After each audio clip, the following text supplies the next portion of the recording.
അസ്സാം വലൈക്കും dear friends. ഇന്നത്തെ നമ്മുടെ സ്പെഷ്യൽ നിങ്ങൾ ആരും ഇതുവരെയും ട്രൈ ചെയ്ത് നോക്കിയിട്ടില്ലാത്ത ഒരു അടിപൊളി വെറൈറ്റി റെസിപ്പിയാണ്. നമ്മുടെ ഈ വീഡിയോ കണ്ടുകൊണ്ടിരിക്കുന്ന സമയത്ത് നിങ്ങൾക്ക് ഇഷ്ടപ്പെടുകയാണെങ്കിൽ ഒന്ന് ലൈക്ക് ചെയ്തേക്കണേ. അതുപോലെ തന്നെ നമ്മുടെ ഈ ചാനൽ ആദ്യമായിട്ട് കാണുന്നവരും ഇതുവരെയും സബ്സ്ക്രൈബ് ചെയ്യാത്തവരും പ്ലീസ് ഒന്ന് സബ്സ്ക്രൈബ് ചെയ്തേക്കണേ. ഞാനിടുന്ന വീഡിയോസ് ഉടനടി കിട്ടുന്നതിനായി സബ്സ്ക്രൈബ് ബട്ടന്റെ തൊട്ടടുത്ത് കാണുന്ന ബെല്ലൈക്കൺ കൂടി ക്ലിക്ക് ചെയ്തിട്ട് ഓൾ എന്ന ഓപ്ഷൻ എനേബിൾ ചെയ്യാനും മറക്കല്ലേ.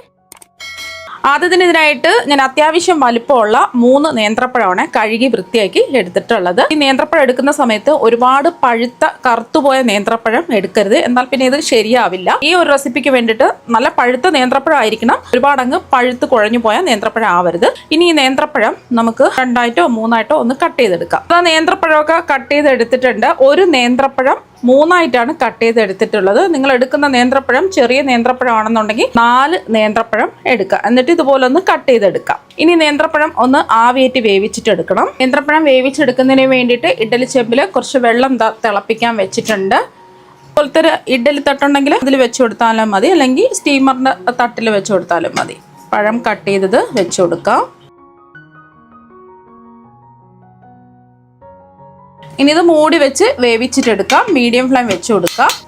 ഇപ്പം നമ്മൾ നേന്ത്രപ്പഴം ആവിയേറ്റാൻ വെച്ചിട്ട് ഒരു 12 മിനിറ്റായി. നേന്ത്രപ്പഴമൊക്കെ നല്ലോണം വെന്ത് വന്നിട്ടുണ്ട്. ഇനി നമുക്ക് ഫ്ലെയിം ഓഫ് ആക്കിയിട്ട് ഈ ഇഡ്ഡലി തട്ടിൽ നിന്നും ഈ നേന്ത്രപ്പഴം എടുത്ത് മാറ്റി ചൂട് മാറാൻ വേണ്ടിയിട്ട് മാറ്റി വെക്കാം. ഇനി ഒരു പാത്രത്തിലേക്ക് 1 കപ്പ് മൈദ ഇട്ട് കൊടുക്കാം.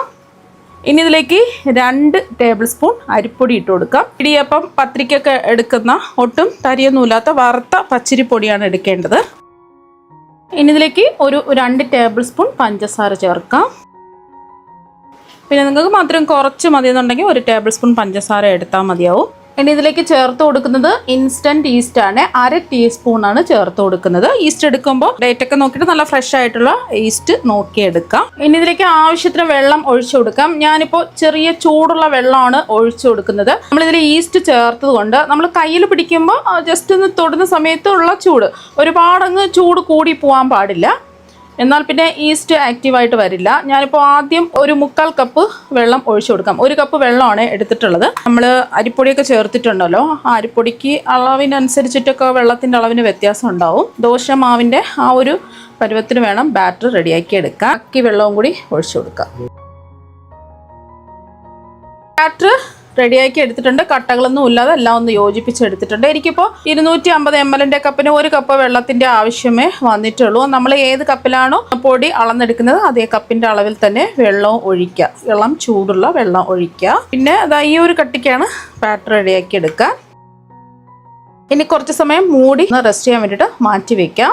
അപ്പം നമ്മൾ ആവിയേറ്റ് വേവിച്ചെടുത്ത പഴത്തിൻ്റെ ചൂടൊക്കെ അതൊന്ന് മാറിയിട്ടുണ്ട്. ചെറിയൊരു ചൂടുണ്ട്, കുഴപ്പമൊന്നുമില്ല. ഇനി പഴത്തിൻ്റെ തൊലിയൊക്കെ മാറ്റിയിട്ട് ഒരു ബൗളിലേക്ക് മാറ്റാം. ഇനി പഴം ഒന്ന് ഉടച്ചെടുക്കാം. മാഷർ വെച്ചിട്ടോ തടിത്തവി വെച്ചിട്ടോ എങ്ങനെയെങ്കിലും നല്ലതുപോലെ കട്ടകളൊന്നും ഇല്ലാതെ ഉടച്ചെടുക്കാം. മിക്സിയുടെ ജാറിലൊന്നും വെച്ചിട്ട് അടിച്ചെടുക്കരുത്.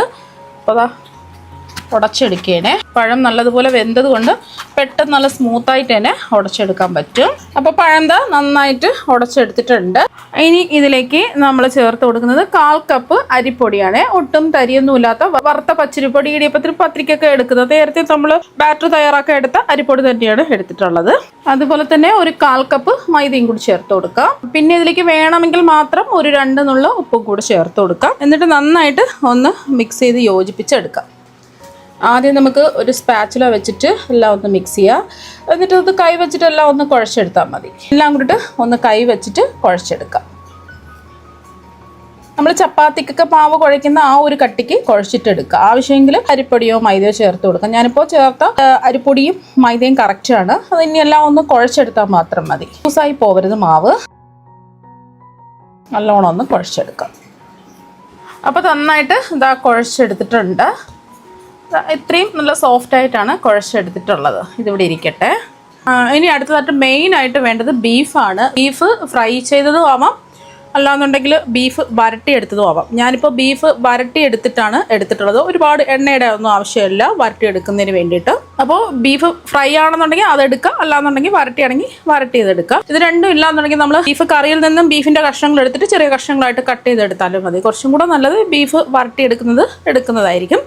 ഇനി ഈ ബീഫ് ചെറിയ കഷ്ണങ്ങളായിട്ട് ഒന്ന് കട്ട് ചെയ്തെടുക്കാം. ബീഫ് ഇതാ കട്ട് ചെയ്തെടുത്തിട്ടുണ്ട്. അല്ലെങ്കിൽ കൈ കൊണ്ട് ചെറുതായിട്ട് മുറിച്ചിട്ടാലും മതി, അല്ലെങ്കിൽ കട്ട് ചെയ്തെടുത്താലും മതി. ഞാനിപ്പോൾ എടുത്തിട്ടുള്ള ബീഫ് ഒരു 250 ഗ്രാം ബീഫാണ് ഇതുപോലെ ഒന്ന് വരട്ടി എടുത്തിട്ടുള്ളത്. അപ്പം നിങ്ങൾക്ക് എത്രയാണോ വേണ്ടത് അതിനനുസരിച്ചിട്ടുള്ള ബീഫ് എടുക്കുക. ഇനി നമ്മൾ പഴവും മാവൊക്കെ ചേർത്ത് ഉരുട്ടി വെച്ചില്ലേ, ഇതിൽ നിന്നും കയ്യിൽ കുറച്ച് എണ്ണ തടവിന് ശേഷം ഒരു ഉരുള മാവെടുക്കുക. വലിയൊരു നാരങ്ങ വലിപ്പത്തിലുള്ള ഒരു ഉരുള മാവെടുക്കുക. അപ്പം ഇതുപോലെ മാവ് ഉരുട്ടിയെടുക്കുക. എന്നിട്ട് കയ്യിൽ വെച്ച് ഒന്ന് പരത്തിയെടുക്കുക. ഇതുപോലെ ഒന്ന് പരത്തിയെടുക്കുക. അപ്പം മാവ് പരത്തി എടുത്തിട്ടുണ്ട്. ഇനി ഇതിലാണ് നമ്മൾ കട്ട് ചെയ്ത് വെച്ച ബീഫ് ചേർത്ത് കൊടുക്കുന്നത്. ഞാനിപ്പോൾ ഒരു 2 ടീസ്പൂൺ വെച്ച് കൊടുത്തു. എന്നിട്ട് ഇനി ഇതൊന്ന് ഇതുപോലൊന്ന് പൊട്ടിച്ചു കൊടുക്കുക. ഒരു ഉന്നക്കാരുടെ ഷേപ്പിലാണ് ഇപ്പോൾ കിട്ടിയിട്ടുള്ളത്. ഇനി ഇതുപോലൊന്ന് പ്രസ് ചെയ്ത് നമ്മൾ പഴമൊക്കെ നമ്മൾ മുറിച്ച് വെക്കില്ലേ പഴംപൊരി ഉണ്ടാക്കാൻ, ആ ഒരു ഷേപ്പിന് ഒന്ന് ആക്കിയെടുക്കാം. അപ്പോൾ ഈ ഒരു ഷേപ്പിന് റെഡിയാക്കി എടുക്കാം. ഇപ്പോൾ പഴം മുറിച്ച് വെച്ചതുപോലെ ഇരിപ്പില്ലേ, ബാക്കിയെല്ലാം ഇതുപോലെ തന്നെ ചെയ്തിട്ടെടുക്കാം. അപ്പോൾ അതെല്ലാം കട്ട് ചെയ്ത നേന്ത്രപ്പഴത്തിൻ്റെ ഷേപ്പിൽ ഇത് റെഡിയാക്കി എടുത്തിട്ടുണ്ട്. ഇനി ആണെന്നുണ്ടെങ്കിൽ ഇതിൽ ഫ്രീസറിൽ ഒരു 10 മിനിറ്റ് റെസ്റ്റ് ചെയ്യാൻ വെക്കാം. ഞാനിപ്പോൾ ഫ്രീസറിലൊന്നും വെക്കുന്നില്ല. ഇപ്പം നമ്മൾ ഈ മാവ് റെസ്റ്റ് ചെയ്യാൻ വെച്ചിട്ട് ഒരു അരമണിക്കൂറായി. ഇനി ഇതിലേക്ക് ഒരു 1/2 ടീസ്പൂൺ ഉപ്പ് ചേർക്കാം. നമ്മൾ നേരത്തെ ഉപ്പ് ചേർത്തിട്ടില്ലായിരുന്നു. പിന്നെ ഇതിലേക്ക് ഒരു 1/4 ടീസ്പൂൺ മഞ്ഞൾപ്പൊടിയും കൂടെ ചേർത്തിട്ട് ഒന്ന് മിക്സ് ചെയ്യാം.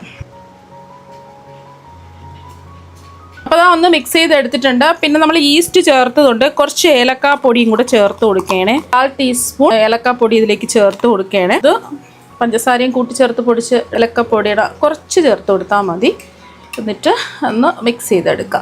അപ്പം നമ്മുടെ ബാറ്റർ ഇതാ ഇവിടെ റെഡി ആയിട്ടുണ്ട്. അപ്പം നമ്മൾ തയ്യാറാക്കി വെച്ച ബാറ്ററിലേക്ക് നമ്മൾ ഷേപ്പ് ചെയ്ത് വെച്ചത് ഓരോന്നായിട്ട് ഇങ്ങനെ ഇടുക. ഇതുപോലൊന്ന് മാവിലൊന്ന് ഡിപ്പ് ചെയ്ത് ചൂടായി കിടക്കുന്ന എണ്ണയിലേക്ക് ഇട്ട് കൊടുക്കുക.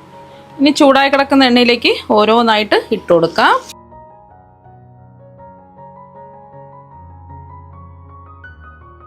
അപ്പം ഞാൻ ആദ്യത്തെ ഒരു സ്റ്റെപ്പ് ഒരു 4 എണ്ണം ഇട്ട് കൊടുത്തിട്ടുണ്ട്. 3 എണ്ണം അടുത്ത രണ്ടാമത്തെ സ്റ്റെപ്പ് ഫ്രൈ ചെയ്തെടുക്കാം. മീഡിയം ഫ്ലെയിം വെച്ച് കൊടുക്കുക. ഒരു വശം ഒന്ന് മൊരിഞ്ഞ് വരുന്ന സമയത്ത് തിരിച്ചിട്ട് കൊടുക്കുക. ഒരു 20 സെക്കൻഡ് ആവുന്ന സമയത്ത് ഇതുപോലെ ഒന്ന് ഇളക്കി ഇട്ട് കൊടുക്കുക. അപ്പോൾ ഒരു വശം മൊരിഞ്ഞ് വന്നിട്ടുണ്ട്, തിരിച്ചിട്ട് കൊടുക്കുക.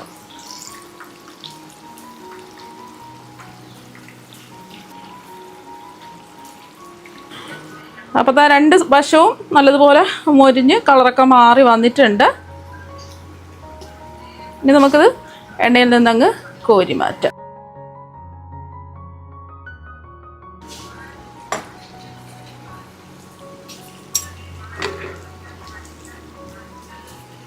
അപ്പോൾ ബാക്കിയിരിക്കുന്നതും ഇതുപോലെ തന്നെ നമുക്ക് ഫ്രൈ ചെയ്തെടുക്കാം. ബീഫ് വെച്ചിട്ടുള്ള പഴംപൊരി എല്ലാം റെഡി ആയിട്ടുണ്ട്. സാധാരണ പഴംപൊരി തയ്യാറാക്കിയിട്ട് ബീഫ് കറി ഒഴിച്ചല്ലേ കഴിക്കാറ്. ഇത് ബീഫ് നമ്മൾ വരട്ടിയെടുത്ത ബീഫ് കട്ട് ചെയ്ത് സ്റ്റഫ് ചെയ്താണ് പഴംപൊരി റെഡിയാക്കി എടുത്തിരിക്കുന്നത്. നല്ല പൊളി ടേസ്റ്റാണ്, പറഞ്ഞറിയിക്കാൻ ഒരു രക്ഷയില്ലാത്ത ടേസ്റ്റാണ്. ഇത് കാണുമ്പോൾ തന്നെ നിങ്ങൾക്ക് മനസ്സിലാക്കാൻ പറ്റും. ഇതാ കണ്ടില്ലേ, പഴംപൊരി പോലെ ഇരിപ്പുണ്ട്. ഇതേ ഷേപ്പാണ്, നല്ല ടേസ്റ്റുമാണ്. ഇനി ഇതൊന്ന് മുറിച്ചും കൂടി കാണിച്ചു തരാം. ഇതിൻ്റെ പുറം കണ്ടില്ലേ, നല്ല ക്രിസ്പി ആയിട്ടാണ് ഇരിക്കുന്നത്. ഉള്ളിൽ നല്ല സോഫ്റ്റുമാണ്. അപ്പം നിങ്ങൾ എന്തായാലും ബീഫ് വെച്ചിട്ട് ഇതുപോലെ പഴംപൊരി തയ്യാറാക്കി നോക്കുക. തീർച്ചയായും നിങ്ങൾക്ക് എല്ലാവർക്കും ഒരുപാട് ഇഷ്ടമാകും. അപ്പോൾ നമുക്ക് മറ്റൊരു വെറൈറ്റി വീഡിയോ ആയിട്ട് വീണ്ടും കാണാം. താങ്ക്